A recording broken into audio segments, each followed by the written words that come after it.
Hello, my name is Yousif. Today we'll be talking about IDUs, which is injecting drug users, and the current HIV epidemic problem among them. So, what is this current problem right now? What they're experiencing at the moment is that they tend to share needles. And when they share needles, they get infected with HIV because one person spreads their infection to the other drug user through needle sharing. So, okay, now you're wondering how bad is this problem? As of 2010, out of all of the new HIV diagnoses, there's about 8% of them are involved with IDUs because they share needles. And as of 2015, among the new HIV diagnoses, about 6% of them are involved with IDUs. And what the problem with that is that these drug users tend to have sexual activity with other people who are non-drug users. And based on the statistics as well, 3% of the HIV diagnoses of 2015 are infected from drug users through sexual activity. Now, moving on to saying how bad can this needle sharing be? Worst cases are basically shooting galleries. What they do in shooting galleries is that it's a bunch of people, bunch of IDUs. They tend to go there, gather around. It's a spot that's undetectable by the law enforcement. And they share pretty much a lot of needles over there. And the people who run the facilities supposedly say that they clean and sanitize the needles before they provide them to customers because the customers pay money, they rent for these needles. But research showed, and about 148 needles from one of the shooting guys, they did a testing, they ran a test for HIV. And about 10% of the 148 needles showed positive for HIV-1, which shows that this place is very hazardous for these drug users because there is a possibility to get HIV infection. Moving on, what causes these? What makes drug users share needles? First off, there's no needle, lack of needle provided in the market because the government is involved with it. How they are involved? The government have since the 1950s enlisted these laws that are anti-OTC laws, which is anti-over-the-counter laws that prevent the sale of needles without prescription.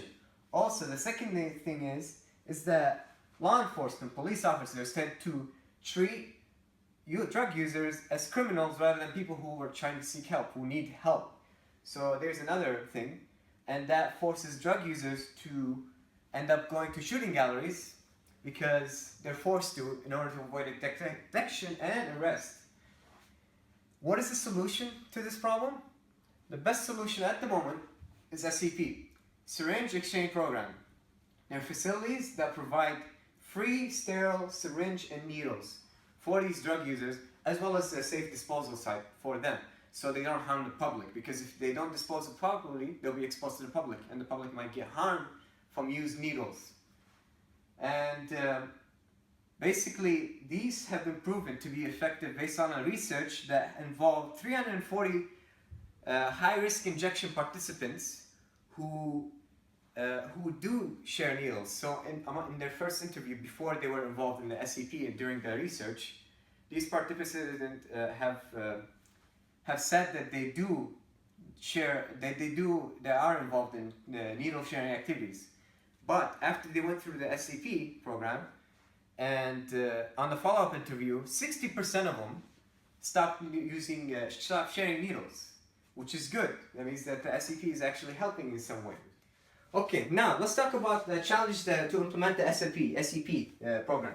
All right, so we have three of them, which is the underfunding from the federal level, the police's attitude, along with the lack of support to upgrade to SSPs. So why do I say they are being underfunded by the federal level? Here's why. They do illegal activities. What I mean by that is they distribute needles and syringes to drug users who will use illegal drugs, who use these syringes to inject illegal drugs. That's why they cannot get funded from the federal level. Now, number two is police's attitude. For some odd-forsaken reason, they treat drug users as criminals rather than some people who need help. And another weird thing is that they tend to distribute their forces around SEPs, which prevents drug users from accessing these programs, and it kind of forces them towards needle sharing. Number three is lack of support to upgrade to SSP. Uh, SSP is Syringe Service Program. Why this program is so good is because it has a legal sector and a legal sector and a legal sector. The legal sector has many programs, including HIV testing, HIV counseling, distribution of condoms, education of drug overdose, etc. Many other programs. But the illegal sector is basically the distribution of needles and syringes. So if you move on with me, is the federal level has the Department of Health and Human Services. They tend to fund programs that actually help in an epidemic. And at the moment, this HIV epidemic among IDUs is being reduced by SSP and has been working effectively. So if the federal level HHS can fund the legal sectors, that means any private donations can go towards the illegal sectors, which is a good thing. That means we have more funding than the previous funding, which is very good. Hence, if we go back to here, this means that we can distribute across the United States completely, across from west to east, and we can be able to go to the areas that really need help, that really need this program, and it will pretty much help out. So that's why I'm stressing out SSP right here, to upgrade from SCP to SSP, because it can get the most maximum funding. That is all for today. Thank you very much. Thank you for tuning in. I hope you enjoyed it.